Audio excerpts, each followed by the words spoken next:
itu kalau boleh aku nak lelaki yang macam caring, selalu ada dengan aku. Selalu. Dilan. Aina Nabila. Apa? Kan Omar ada ni. Aku tak, sumpah aku tak panggil kau apa. Asal kau tiba datang sini? Tak ada, tak datang. Tengah jalan-jalan ni. Dah tu? Tengah jalan-jalan terjumpa.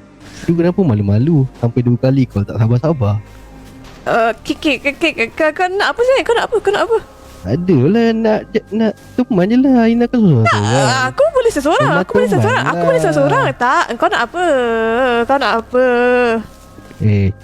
Kan Omar nak teman ni. Kan Aina seorang-seorang bahaya tak perempuan. apa, ini tempat awam. Aku boleh pergi mana-mana. Tak apa.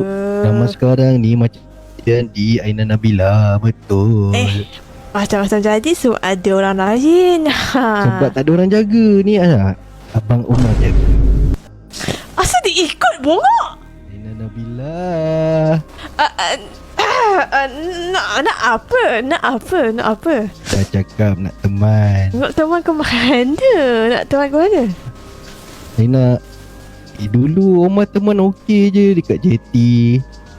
Kat rumah ke mana-mana, pergi mana-mana. Dulu Omar teman okey je. Tapi sekarang aku tak minta kot. Tak apalah, kan Omar rela hati untuk menjaga. Iya ke? Ya. Apa dia nak buat? Apa dia nak?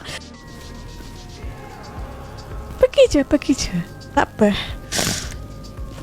Pergi je. Tak apa. Jomlah ikut Omar. Ya, pergi. Jomlah.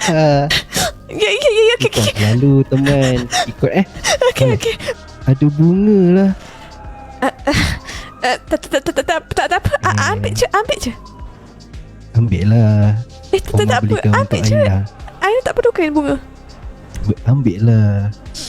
Tak apa, simpan je dalam kereta. Terus Tak apa, ni melambangkan cinta tau. Dah, ambil. Cinta dia sendiri lah. Ambil lah sendiri. Ambil lah, pegang lah. Tak nak, tak apa. Ambil je. Omar penat tau boleh. Ambil. Ya, terima kasih. Terima kasih. Okay, duduk balik. Tak apa, Aina berdiri je. Sebab kita nak makan tak lama kan. Okay, duduk. Nak tunggu chefnya masak apa semua lama. Sini kedai tutup. Omar mana chef dia? Buka. Nampak tu restoran 5 star nampak tu atas tu. Tahu 5 bintang tapi kedai tutup. Ada buka. Duduk Aina duduk. Tak apa. Aina diri je. Tak apa.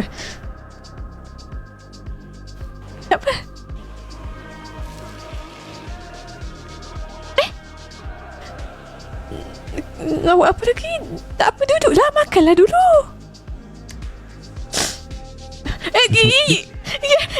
Ya. Omar punya pula.